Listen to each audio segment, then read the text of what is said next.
Yeah. Some guy called over here, a doctor. He's looking for a driver. You interested? I am not a medical doctor. I'm a musician. I'm about to embark on a concert tour in the Deep South. What other experience do you have?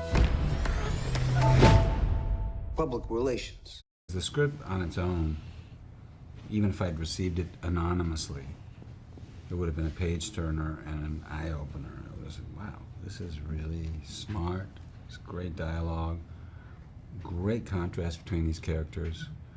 I like this time period. I like the structure of the story, the introduction, of this Italian-American family, and then suddenly you meet someone very different, and then as an audience, you're a little step ahead. You're like, well, this is not going to really probably work very well, this combination, and where does it go, I would have liked it anyway.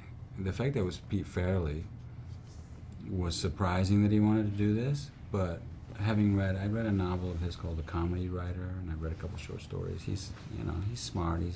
He can be serious, but there's always some humor in there. That's just who he is, right? This gentleman says that I'm not permitted to dine here. I'm afraid not. How does he smile and shake their hands like that?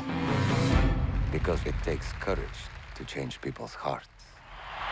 We're living in a time when where there's a heightened energy pointed towards divisiveness for a number of reasons.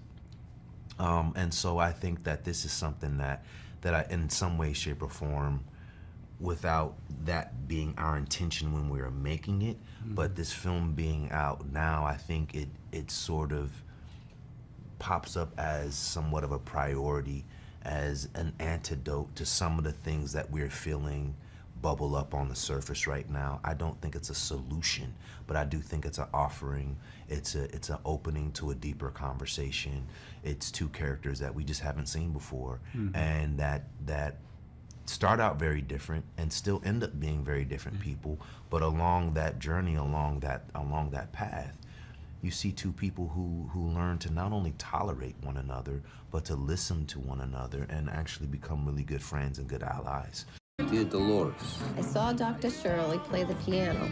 He's like a genius, I think. Come on, take it easy. I prefer not to get grease on my blanket. Ooh, I'm gonna get grease on my blanket. Movies are mysterious. Yeah. I think we go into the movie theater, whether we know what the movie's about or going to be about or not.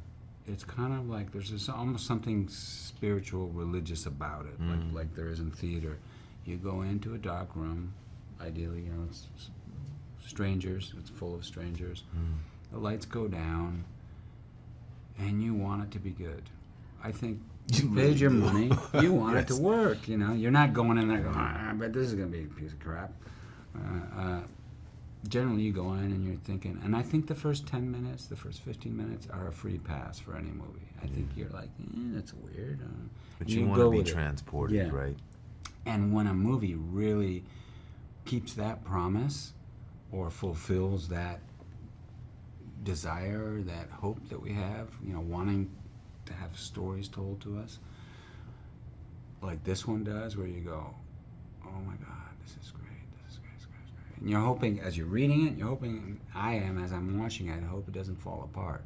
I hope it keeps spreading wider and getting taller and becoming, I don't know what, surprising me.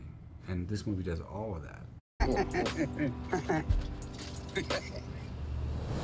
Pick it up, Tony. Squirrels would have ate it anyway. Pick it up.